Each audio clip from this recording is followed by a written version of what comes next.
رمضان الخير مستبقا والقلب يشتاق دوما أنت تروينا. الحمد لله وكفى وسلام على عباده الذين اصطفى أما بعد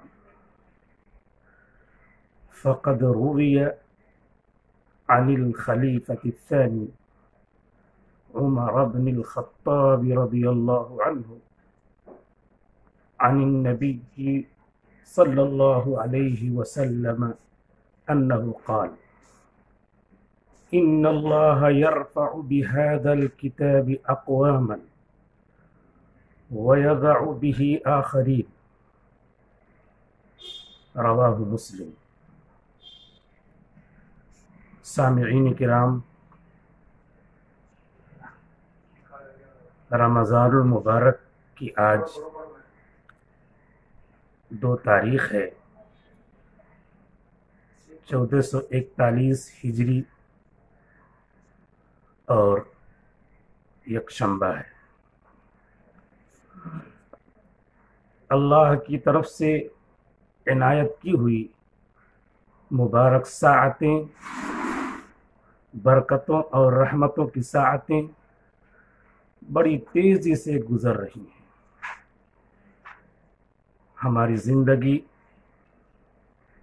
بڑی تیزی سے گزرتی چلی جا رہی ہے اور ہمیں پتہ نہیں، ہو رہی ہے عمر مثل برف کم، رفتہ رفتہ چپکے دم بدم. لہذا دانش مندی کا تقاضا یہ ہے کہ کم وقت میں اللہ کی مرضی کے حصول کے لیے زیادہ سے زیادہ کام کر لیا جائے. اللہ رب العزت نے ہمیں ایسا دین دیا ہے جس میں ان سب کی بہت زیادہ سہولیات ہیں. پورا سال 11 مہینے، پھر 12واں مہینہ رمضان المبارک. رمضان المبارک میں اللہ تعالیٰ نے اپنا ضابطہ یہ رکھا ہے کہ ایک نیکی 70 گنا ہو جاتی ہے. اللہ نے نیکیوں کو ملٹیپلائیڈ کر دیا ہے اور اللہ تعالیٰ نے اس مبارک مہینے کو قرآن کریم کے ساتھ ایسا مربوط کر دیا ہے کہ جتنا قرآن کریم اس مہینے میں پڑھا جائے گا اتنا ہی بندہ اللہ کی رحمتوں، برکتوں اور عنایتوں کا مستحق ہوگا.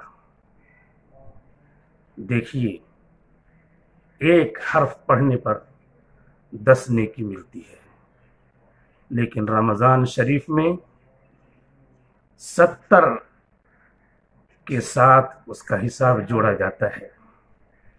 پھر قرآن کریم کو اگر نماز میں پڑھا جائے تو ایک حرف پر 100 نیکی ملتی ہے، اور سننے کا ثواب پڑھنے سے زیادہ ہے.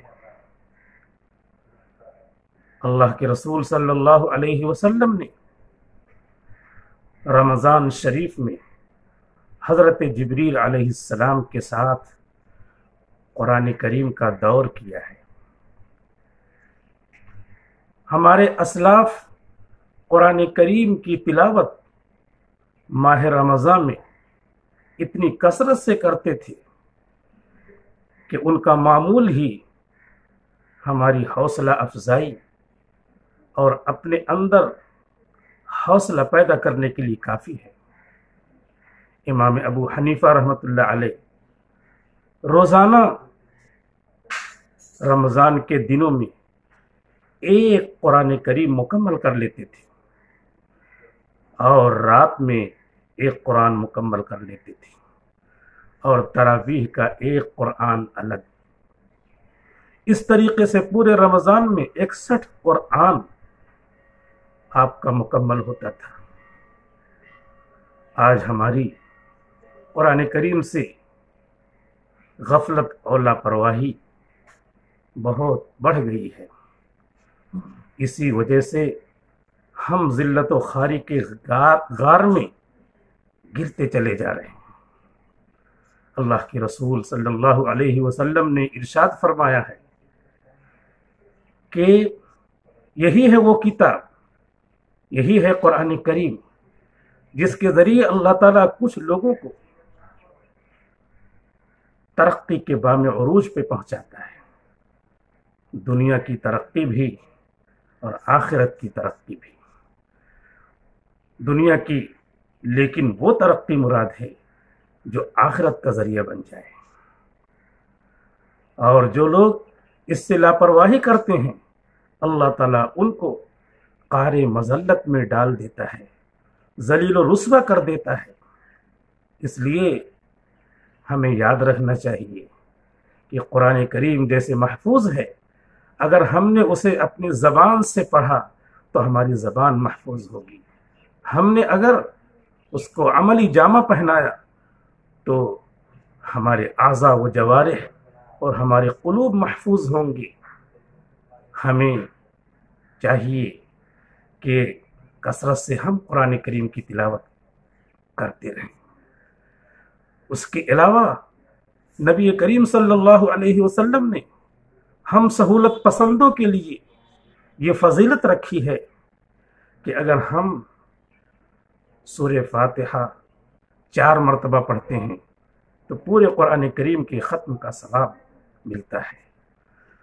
سورہ اخلاص قل هو اللہ احد پوری سورت 3 مرتبہ پڑھتے ہیں تو پورے قرآن کریم کا ثواب ملتا ہے۔ اذا زلزلت الارض زلزالها پوری سورت مکمل 2 مرتبہ پڑھتے ہیں تو اللہ تعالی محض اپنے فضل سے پورے قرآن مکمل کرنے کا انعامی ثواب دیتے ہیں۔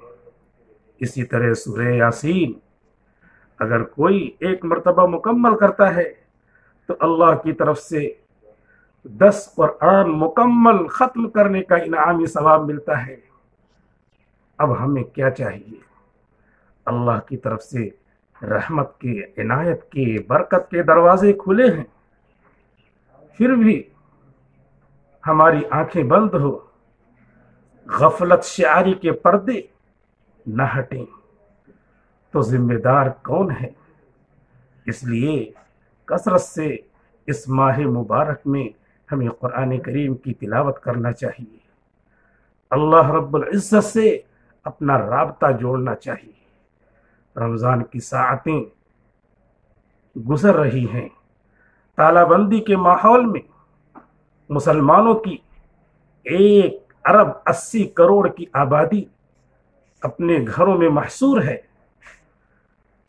5 وقتہ نمازوں کے ساتھ اشراق، چاشت، اوابین اور تہجد کا اہتمام ہو جائے تو کیا ہی اچھا کہ اس ماہ مبارک میں نوافل فرائض کے برابر ہو جاتے ہیں اور اس پر دعاؤں کا اہتمام ہو تو